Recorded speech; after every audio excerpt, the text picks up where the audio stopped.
கர்ப்பிணி கஸ்தூரி மரணத்திற்கு அபாய சங்கிலி செயல்படாததே காரணம் என உறவினர்கள் குற்றம் சாட்டியுள்ளனர். தந்தி டிவியிடம் கர்ப்பிணியின் உறவினர்கள் பகிர்ந்து கொண்ட வேதனையை தற்போது பார்ப்போம். நாங்கள் ட்ராப் பண்ண கோச்சில் செயின் எமர்ஜென்சி செயின் இழுத்தோம், லாக்கு நிற்கலை.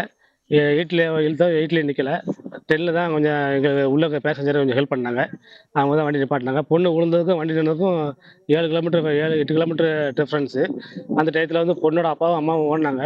ஆனால் சரியான இருட்டுனால என் பொண்ணை கண்டுபிடிக்க முடியல. உடனே ரயில்வே போலீஸுக்கு தகவல் கொடுத்து அவங்க தான் கொஞ்சம் ஹெல்ப் பண்ணாங்க. அவங்க காவல்துறை கொஞ்சம் நல்லா எங்களுக்கு கொஞ்சம் கோஆப்ரேட் பண்ணி கொஞ்சம் ஹெல்ப் பண்ணாங்க.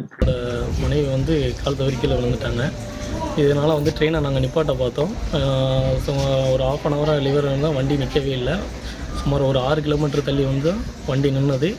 இதனால் நம்ம மனைவியை கண்டுபிடிக்கவே 2 மணி நேரங்கள் ஆகிவிட்டன. அதனால் அவங்க இறந்துட்டாங்க. லிவரை இழுத்து வண்டி ட்ரெயின் நின்றுருந்தால் கண்டிப்பாக எங்கள் மனைவியை அவங்க காப்பாற்றிருப்போம். டிவியில் இந்த ஃபால்ட்டை கொஞ்சம் சரி பாருங்க. இன்னுமே இந்த மாதிரி தவறுகள் நடக்காமல் கொஞ்சம் பார்த்துக்கணும். விருதாச்சலம் அருகே ரயிலிலிருந்து தவறி விழுந்து கர்ப்பிணி உயிரிழந்த விவகாரத்தில் கோட்டாட்சியர் விசாரணையை தொடங்கினார். விருதாச்சலம் கோட்டாட்சியர் சையத் அகமது இறந்த கர்ப்பிணியின் பெற்றோர் உறவினர்களிடம் விசாரணை மேற்கொண்டார். உயிரிழந்த கஸ்தூரிக்கு திருமணமாகி 8 மாதங்களே ஆகியிருப்பதால் ரயில்வே போலீசாரின் கோரிக்கையை ஏற்று கோட்டாட்சியர் விசாரித்து வருகிறார்.